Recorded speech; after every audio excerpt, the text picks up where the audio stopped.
Olá, tudo bem? Eu sou o professor Francisco Medeiros e queria perguntar a você como vão ser os estudos, como vai a sua caminhada diária.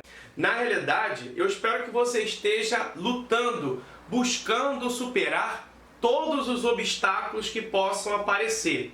Estou torcendo por isso. E por falar em torcer, imagine um torcedor que vai entrar em um estádio de futebol e nesse estádio de futebol ele esteja por enquanto vazio, mas exista uma bola de futebol dentro do estádio. De que eu estou falando na realidade? Eu estou falando da eletricidade, e a eletricidade, a princípio, pode ser analisada em eletrostática e eletrodinâmica.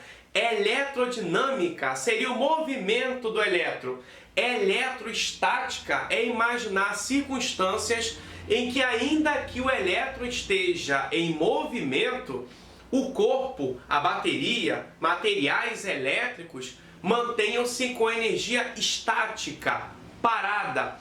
Quando eu falo com você sobre o torcedor que está girando em torno do estádio de futebol, lembre-se do elétron. O elétron ele está girando em torno do estádio de futebol.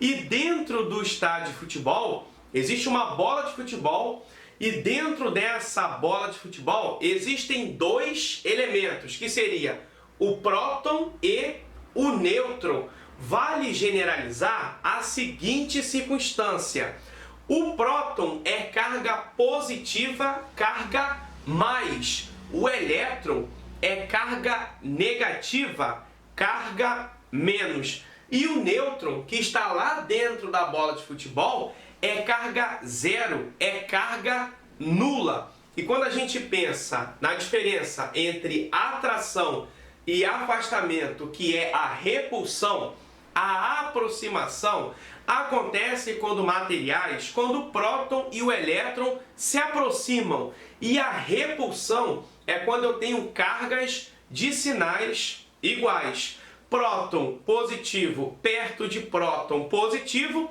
gera afastamento, repulsão. Elétron perto de elétron também negativo, eles se afastam, produzem repulsão.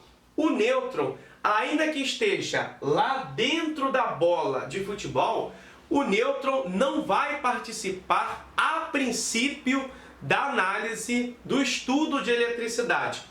Quando eu penso em carga elétrica, é muito importante que a gente possa saber a diferença entre isolante elétrico e condutor elétrico. Quando eu penso em condutor, eu penso em materiais que permitem a passagem de corrente elétrica. Por exemplo, uma barra de ferro. Se uma pessoa segura uma barra de ferro e distraidamente a outra extremidade da barra de ferro encostou em um fio metálico, uma corrente elétrica vai atravessar a barra de ferro. Por que que isto acontece? Porque a barra de ferro ela é uma condutora de eletricidade.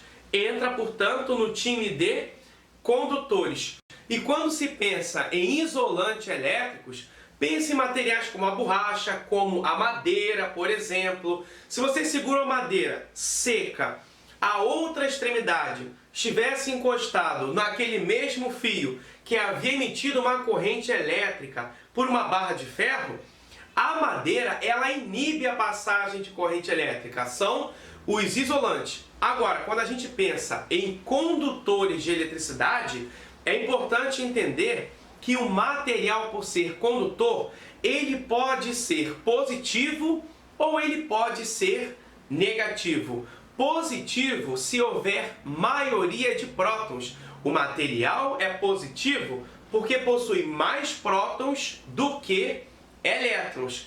Esse material acaba sendo negativo se ele tiver mais elétrons do que prótons. Agora, o material é neutro se o número de prótons e o número de elétrons for igual. O material está neutralizado. Agora, quando eu falo em quantidade de carga elétrica, a quantidade de carga elétrica é N vezes E. a quantidade de carga elétrica é maior quanto maior for o número N. N é o número de elétrons a mais ou o número de elétrons a menos. Se o número de elétrons for a menos, o material, portanto, é positivo. Se o número de elétrons for maior, o material é negativo. Então, uma carga elétrica, o material está carregado positivamente ou pode estar carregado negativamente. O fato é que existem os chamados processos de eletrização. Nós chamamos isso de processo de eletrização por contato, por atrito e também por indução. Qual seria a diferença existente entre eles? Vamos lá. Quando se pensa no processo de eletrização por contato, a gente soma Q1 mais Q2 e divide por 2. Imagine dois materiais carregados com cargas elétricas. Imagine que a quantidade de prótons seja maior do que a quantidade de elétrons. Portanto, dois materiais positivos. Vamos imaginar o seguinte: a primeira carga elétrica está valendo 10 coulombs. 10 coulombs. A segunda carga elétrica estaria valendo 40 coulombs. Se esses dois materiais condutores de eletricidade entrarem em contato, a gente vai somar. A carga elétrica final, eu vou somar a primeira carga elétrica, que vale 10 coulombs, com a segunda carga elétrica, que vale 40 coulombs, e aí eu teria 10 mais 40 é 50 dividido por 2, isso daria 25 coulombs. As cargas elétricas no processo de eletrização por contato, ainda que possam ter valores diferentes, por exemplo, 10 coulombs e 40 coulombs, após entrar em contato e se afastarem, seus valores passam a ser iguais. Por exemplo, 25 coulombs para a primeira e 25 coulombs para a segunda. Esse é o chamado processo de eletrização por contato. Agora, quando se fala no processo de eletrização por atrito, não são bons condutores de eletricidade. Na verdade, são os maus condutores, a quem chamamos de isolantes elétricos. Agora, quando se fala no processo de eletrização por atrito, não é mais pensar em grandes condutores de eletricidade, mas pensar em grandes isolantes elétricos. Eu posso pegar um pedaço de lã e produzir o atrito em um copo de vidro. E enquanto eu produzir esse atrito, haverá um elemento dentro da eletricidade, especificamente na nossa eletrostática, a quem chamamos, portanto, de série triboelétrica. E nesse caso aqui, na chamada série triboelétrica, nós diríamos que o pedaço de lã, ela continua com o elétron que ela já tinha antes, e esse elétron que pertencia ao copo de vidro será transferido para o pedaço de lã. Então aqui no atrito, o copo de vidro ele acaba se tornando um material positivo, porque a ele restou-lhe prótons, e a lã, que tinha um próton para um elétron, ao adquirir o elétron, a lã simplesmente se tornou negativa, porque ela tem maioria de elétrons. Agora pense no seguinte, está faltando o terceiro processo de eletrização. Se chama processo de eletrização por indução. O que significa o processo de eletrização por indução? Como ele é aplicado? Se no contato basta que dois condutores de eletricidade entrem em contato, se no atrito dois isolantes precisam se esfregar, o que vai restar para o processo de eletrização por indução? Pois bem, no caso da indução, nem sequer vai haver o contato.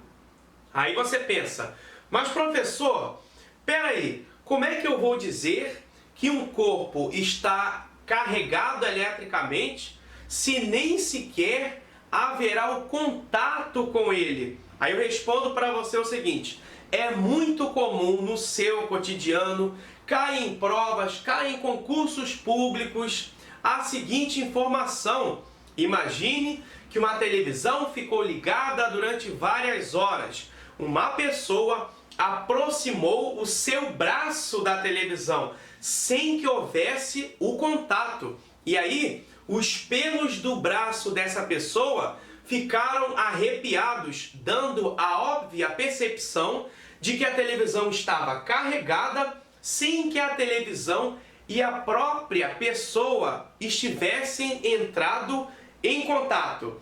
E quando se fala em cotidianos, quando se pensa, por exemplo, em feira de ciências, vale lembrarmos também que em feira de ciências, o que ainda acontece? A pessoa vai lá, pega uma esfera metálica, essa esfera metálica pode estar conectada a um fio nessa haste vertical, a gente pode soldar também um fio na haste horizontal e aqui nas bases colocar dois papéis laminados que, ainda que sejam condutores de eletricidade, são facilmente deslocáveis. E aí o que acontece? Se ele é neutralizado, ele possui um próton para cada um elétron. Portanto, o que chamamos aqui de eletroscópio de folhas, que é muito comum em feira de ciências, cai bastante também em provas escolares, o que dirá em concursos públicos. E daí o que pode acontecer? Se o bastão aproximar-se daqui repentinamente e esse bastão tiver carga positiva em excesso, o que vai acontecer com o eletroscópio de folhas? O elétron sai daqui, vem para cá. O elétron sai daqui, vem para cá. O terceiro elétron sai daqui e vem para cá. Os elétrons no corpo deste eletroscópio de folhas se deslocam para ocupar a menor distância possível desse bastão que é carregado positivamente. A resposta experimental do eletroscópio de folhas é que essa folha ficou com excesso de prótons e a outra folha também. E já havíamos dito que positivo e positivo se afastam, se repelem. Portanto, as folhas se afastam, as folhas se abrem. Então tá aí, o processo de eletrização por indução não permite o contato. O processo de eletrização por contato entre condutores, eles simplesmente somam os seus dois valores e se afastam porque a gente soma e divide por 2. E no processo de eletrização por atrito, os corpos, de tanto se atritarem, acabam assumindo valores diferentes e sinais opostos. Um material acaba saindo positivo e o outro material acaba saindo negativo. Pois bem, quando se analisa o estudo da eletricidade, mais especificamente o conceito de eletrostática, como esses assuntos costumam cair nas provas. Eu vou ler agora para você o seguinte exercício. Olha, a primeira questão cai no vestibular da UERJ e ela diz o seguinte, ó: em processos físicos que produzem apenas elétrons, prótons e nêutrons, o número total de prótons e elétrons é sempre par. Esta afirmação expressa a lei de confirmação de paridade, é a lei de confirmação da carga elétrica. Teríamos que marcar, portanto, a letra D. Então, para você que está estudando, eu te desejo muito sucesso, muita força na sua caminhada e um forte abraço.